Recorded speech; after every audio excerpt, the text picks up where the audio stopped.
नारायण 52वां श्लोक दूसरे अध्याय का। यदा ते मोहकलिलं बुद्धिर्व्यतितरिष्यति तदा गन्तासि निर्वेदं श्रोतव्यस्य श्रुतस्य च। कहते हैं कि जब तुम्हारी बुद्धि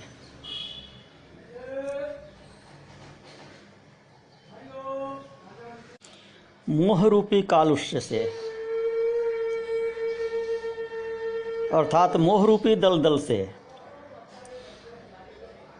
भली प्रकार पार हो जाएगी, तब तुम जो कुछ भी सुन चुके हो और जो कुछ सुनोगे, जो कुछ श्रोतव्य है, उससे उपराम हो जाओगे। क्या तात्पर्य है? पिछले श्लोक में कहे कर्मजम बुद्धि युक्ता ही फलं त्यक्त्वा मनीषया जन्म बंध विनिर्मुक्ता पदं गच्छन्त्यनामयम्। इस समबुद्धि से युक्त पुरुष कर्मजनित फल का त्याग कर केवल परमेश्वर की आराधना के लिए कर्म करते हुए सत्य बुद्धि के द्वारा आत्मज्ञानी हो जाता है और ज्ञान होने के उपरांत जन्म मरण के बंधन से सदा के लिए मुक्त हो जाता है। जन्म बंध विनिर्मुक्ता, जन्म बंधन से मुक्ति पा जाता है। जन्म होता है तभी मृत्यु होती है, तो जन्म से मुक्ति हुई तो मृत्यु से भी मुक्ति हो गई और अनामय पद को प्राप्त कर लेता है। इसकी क्या सीमा है? कब ऐसा होता है? इस तरह समत्त बुद्धि से कर्म करते हुए कब मेरा मन शुद्ध होगा? तो इस पर कहते हैं कि यदा ते मोहकलिलं बुद्धिर्व्यतितरिष्यति तदा गन्तासि निर्वेदं श्रोतव्य श्रुतस्य च। कि जब जिस समय कोई समय की सीमा नहीं है, इतने समय में कर्मों से मन की शुद्धि होगी, यह कोई काल नियम नहीं है। किंतु अवधि यही समझो कि जिस समय तुम्हारा मन अविवेक रूप कालुष्य अर्थात यह मैं हूँ, ये मेरा है इत्यादि जो अज्ञान का कार्य है, यह जो अति जटिल दलदल है मैं और मेरा का, उसको जब यह मन पार कर जाएगा अर्थात रज और तम के मल को छोड़कर शुद्ध भावापन्न हो जाएगा, तब समझना चाहिए कि मेरा मन परिशुद्ध हो गया। जब तुम्हारी बुद्धि अविवेकात्म कालुष्य पार कर जाएगी, तब तुम श्रोतव्य और श्रुत दोनों से निस्संग हो जाओगे, निर्वेद हो जाओगे और तब तुम में कर्म फल की इच्छा नहीं रहेगी। इस पर उड़िया बाबा की बड़ी सुंदर व्याख्या है, उसी का वाचन कर देते हैं। तो कहते हैं कि परमात्मा तो सर्वत्र है, अथवा जो कुछ भी है वह सब परमात्मा का रूप है, किंतु मोह रूप कीचड़ से ढका होने के कारण दिखता नहीं है। मोह कैसे होता है? अज्ञान से।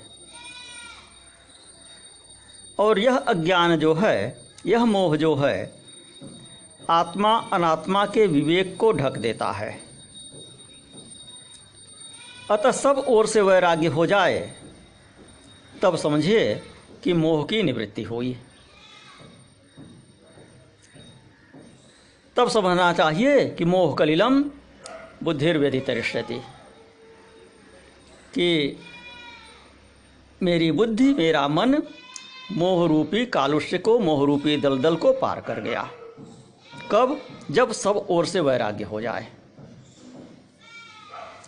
तो जब तक संसार असत, मायिक और तुच्छ प्रतीत न हो, मिथ्या प्रतीत न हो, अथवा सत असत का जब तक विवेक न हो, तब तक मोह घनघोर रूप में व्याप्त है, यह समझना चाहिए।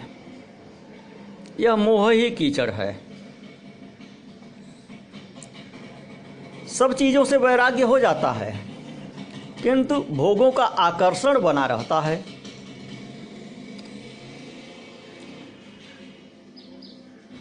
विरक्त होने का अहंकार बना रहता है,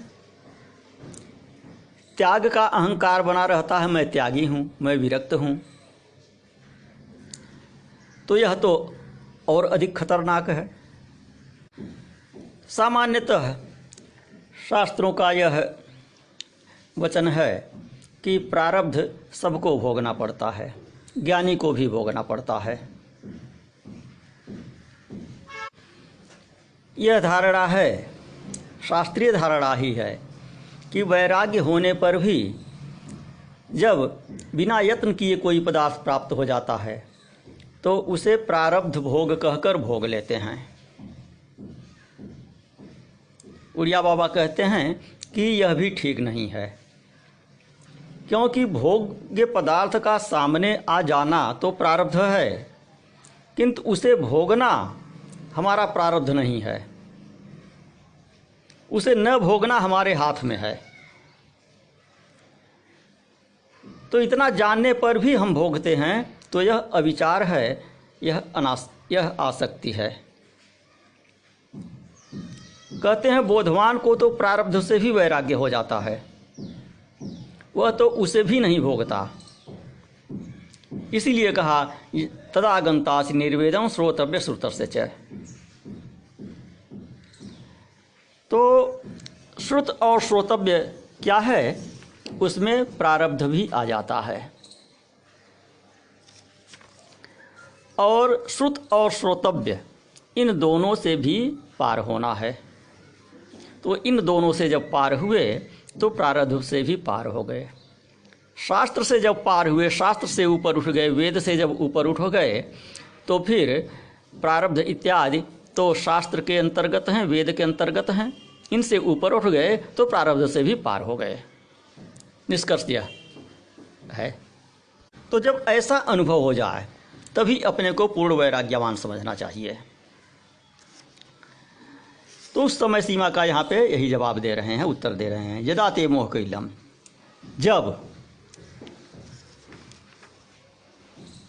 कब? जब इस प्रकार का वैराग्य हो जाए। तो जब इस प्रकार का वैराग्य हो जाएगा, इस प्रकार का बोध हो जाएगा, तो यह भी समझ में आ जाएगा कि वास्तव में प्रारब्ध नाम की कोई वस्तु ही नहीं है। यह तो अज्ञानियों को समझाने के लिए वेद शास्त्र प्रारब्ध की बात करते हैं। ज्ञानी के लिए संसार ही नहीं है, प्रारब्ध भी नहीं है। बोध होने पर प्रारब्ध भी बोध रूप ही है। इस प्रकार बोधवान प्रारब्ध भी नहीं भोगता। जो चीज़ है ही नहीं उसे भोगना क्या? तो वास्तविक वैराग्य वो बोधवान को ही होता है। जब व्यवहार और व्यवहारी दोनों वस्तुओं की सत्ता न रहे, जब सब में मिथ्यात्व बुद्धि हो जाए, तब जानो कि वैराग्य हुआ।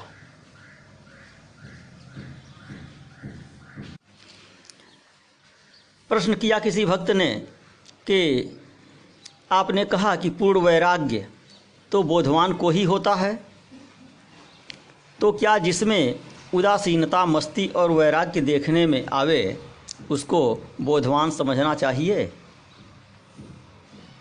तो उत्तर देते हैं कि उदासीनता, मस्ती और वैराग्य इनका बोध से कोई संबंध नहीं।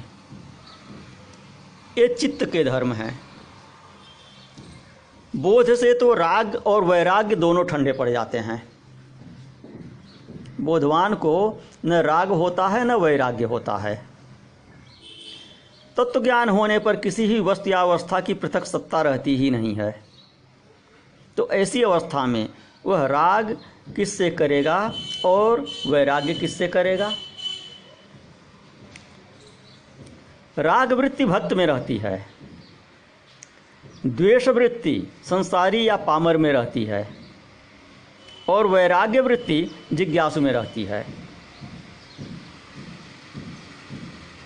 राग, द्वेष और वैराग्य से जो विलक्षण वृत्ति है वह समवृत्ति ज्ञानी में रहती है। तो राग वृत्ति वैराग्य से, द्वेष वृत्ति उपेक्षा से और वैराग्य वृत्ति समवृत्ति से निवृत्त हो जाती है। तत्ववेत्ता में समवृत्ति भी रहते हुए भी नहीं रहती। बोधवान का किसी से राग नहीं होता, इसलिए उसे वैराग्य भी नहीं होता। उसमें प्रवृत्ति ही नहीं होती है, इसलिए निवृत्ति भी नहीं होती, उदासीनता भी नहीं होती। वह अपने को स्वयं ही जानता है। तो कहते हैं कि मस्ती में रहना यह शुद्ध बोध नहीं है। मस्ती तो चिदाभास में रहती है, चिद में नहीं रहती है। इसे साभास बोध कहते हैं। मस्ती का कारण प्रसन्नता है, और प्रसन्नता सत्वगुण में होती है। ज्ञानी गुणातीत होता है, उसमें मस्ती, उदासीनता और वैराग्य इत्यादि गुण रूप से नहीं, स्वस्वरूप होकर रहते हैं। जिसमें इच्छा नहीं उसमें निरीक्षा कैसे होगी? इसलिए ज्ञानी में निरीक्षा भी नहीं होती है। इच्छा नहीं तो अनिच्छा भी नहीं, ग्रहण नहीं इसलिए त्याग भी नहीं, और सच पूछिए तो अज्ञान नहीं है उसमें, इसलिए ज्ञान भी नहीं। ज्ञान और अज्ञान परस्पर प्रतियोगी हैं, दोनों में से एक ही रहेंगे। तो जब अज्ञान नहीं है तो ज्ञान रहेगा, यह कहते हैं। किंतु यहाँ पर उड़िया बाबा कह रहे हैं कि अज्ञान नहीं तो ज्ञान भी नहीं। किंतु हमारे विचार से ऐसा कहते नहीं बनता कि अज्ञान नहीं इसलिए ज्ञान भी नहीं। अज्ञान नहीं है, अज्ञान का भ्रम है, यह वास्तविकता है। किंतु ज्ञान तो है, ज्ञान अज्ञान से ढका हुआ है। अज्ञान हटा, ज्ञान प्रकट हो गया। तो यहाँ पर यह वाक्य उड़िया बाबा का हमको थोड़ा नहीं जच रहा है। ये महावाक्य पर आक्षेप हो जाएगा, प्रज्ञानम ब्रह्म पर आक्षेप हो जाएगा। हाँ, यह बात तब ठीक है जब ज्ञान को एक वृत्ति हम माने। तो अज्ञान नहीं इसलिए ज्ञान भी नहीं, यह ज्ञान को वृत्ति मानने पर शुद्ध कहा जा सकता है। किंतु ज्ञान वृत्ति नहीं है, वृत्ति तो चित्त में होती है। ज्ञान केवल ज्ञान है, ज्ञान के अतिरिक्त कुछ नहीं है। फिर कहते हैं ज्ञानी में क्रिया नहीं इसलिए निष्क्रियता भी नहीं, वह सगुण नहीं इसलिए निर्गुण भी नहीं,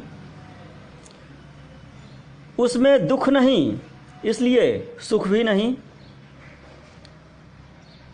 ज्ञानी में द्वंद्व नहीं इसलिए ज्ञानी निर्द्वंद्व भी नहीं है। ये सब चित्त के धर्म हैं। वह केवल त्याग स्वरूप ज्ञान स्वरूप है। मस्ती या आनंद तो निषेध करके होते हैं। ये निर्विकार चित्त में रहते हैं मस्ती और आनंद, किंतु स्वरूप में नहीं रहते हैं। स्वरूप जो है वह रसास्वाद से भी परे होता है।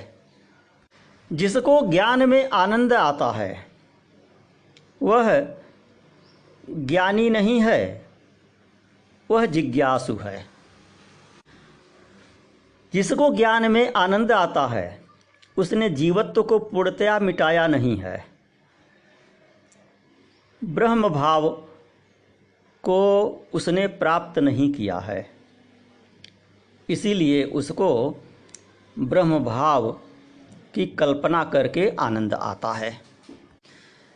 तो जिसमें जीव ब्रह्म आदि किसी प्रकार का अहं भाव नहीं है, जो व्यवहार में सब काम ठीक ठाक करता है, परंतु परमार्थतः सबका अत्यंता भाव देखता है, और जिसकी दृश्य में मिथ्यात्व बुद्धि भी निवृत्त हो गई है, ब्रह्म सत्यम जगन मिथ्या,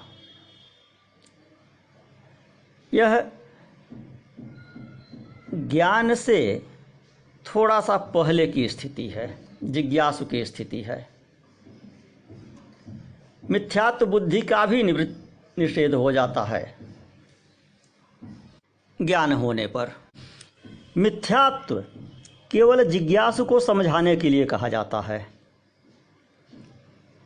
क्योंकि प्रपंच हुआ है यह भाव अनात्म बुद्धि से होता है, और कुछ नहीं हुआ यह आत्मबुद्धि से होता है। दोनों में ही अहंग बुद्धि रहती है, अर्थात ये दोनों वृत्ति के कार्य हैं, और आत्मस्वरूप जो है वह वृत्ति से परे है। इसलिए बोधवान में न तो सत्यत्व की बुद्धि रहती है जगत के संबंध में, और न ही मिथ्यात्व की बुद्धि रहती है। प्रश्न हुआ कि त्याग, वैराग्य और उपरति में क्या भेद है?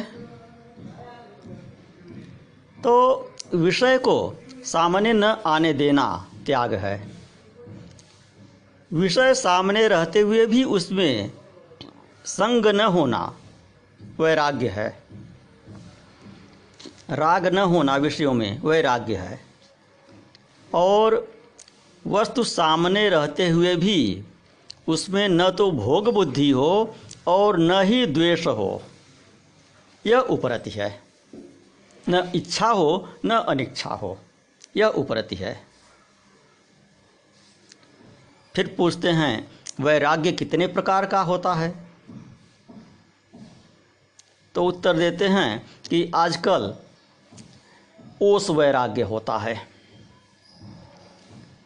जैसे प्रातःकाल उठकर देखते हैं तो घास पर मोती जैसे ओस के बूंद दिखाई देते हैं, होते हैं वे पानी के कण, और थोड़ी ही देर में सूर्योदय होने पर सूर्य की गर्मी और हवा के कारण कुछ ही क्षण में वे विलीन हो जाते हैं, भाप बनकर उड़ जाते हैं। तो इसी प्रकार कुछ लोग वैराग्य की तरंग उठने पर घर बार छोड़कर तो चले आते हैं, इन 2-4 दिन में ही जब ठंडी लगी, लू का थपेड़ा लगा, भूख प्यास लगी, भिक्षा नहीं मिली, तो सारा का सारा वैराग्य उनका फुर्र हो जाता है। बहुत से लोगों को देखा है, वैराग्य उत्पन्न हुआ, घर बार छोड़ के आए, 4 दिन में फिर वापस आए, या फिर नया घर बसा लिए।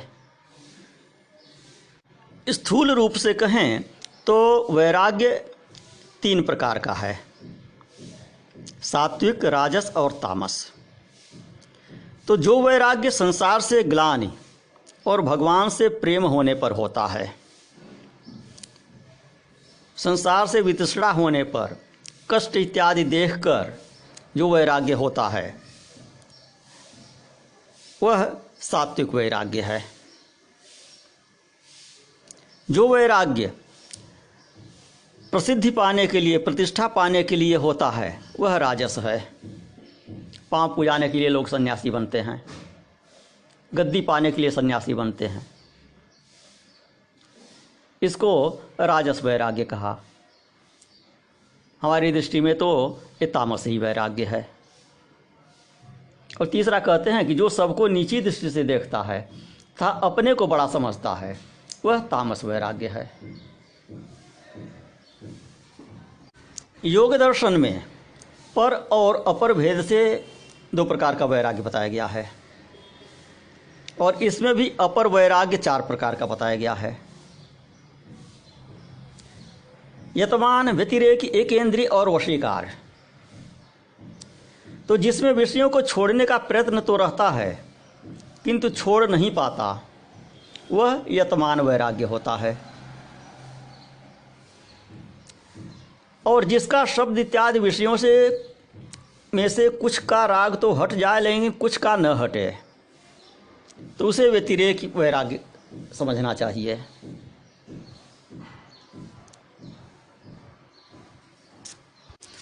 जब इंद्रियों के विषयों का आकर्षण न रहे किंतु मन में उनका चिंतन हो, तो इसे एकेंद्रीय वैराग्य कहते हैं। इस अवस्था में प्रतिज्ञा के बल से ही मन और इंद्रियों का निग्रह होता है। और चौथा वशीकार वैराग्य। वशीकार वैराग्य होने पर मन और इंद्रियां अपने अधीन हो जाती हैं तथा अनेक प्रकार के चमत्कार भी होने लगते हैं। तो यहाँ तक अपर वैराग्य हुआ योग दर्शन के अनुसार। और जब गुणों का कोई आकर्षण नहीं रहता, सर्वज्ञता और चमत्कारों से भी वैराग्य होकर स्वरूप में स्थिति हो जाती है, तो उसे पर वैराग्य कहते हैं। अथवा एकाग्रता से जो सुख प्राप्त होता है उसको भी त्याग देना, गुणातीत हो जाना, पर वैराग्य है। इसके अतिरिक्त स्थूल रूप से भी वैराग्य के 2 भेद हैं, देह से वैराग्य और गेह से वैराग्य। शरीर से वैराग्य हो जाना, शरीर में दोष दर्शन करके, ये तो मलमूत्र, मांस, मज्जा इत्यादि का ही गट्ठर है, ऊपर से त्वचा से चिकनाई कर दिया गया है, हमको सुंदर दिखता है, तो यह देह से वैराग्य हुआ। और अहंता ममता से ऊपर उठ जाना, ये गेह से वैराग्य हुआ। तो गेह से तो वैराग्य, घर से तो वैराग्य हो जाता है, किंतु शरीर से वैराग्य होना थोड़ा कठिन है। और इससे भी कठिन है शरीर का अत्यंताभाव अनुभव करना, यह अनुभव करना कि यह शरीर है ही नहीं। तो यह अनुभूति, इस प्रकार का वैराग्य सद्गुरु की विशेष कृपा से ही किसी किसी को होता है। यह बहुत ही दुर्लभ होता है। सद्गुरु ही इस प्रकार का वैराग्य वाला सद्गुरु ही दुर्लभ है, तो फिर जिज्ञासु की बात ही अलग है। नारायण।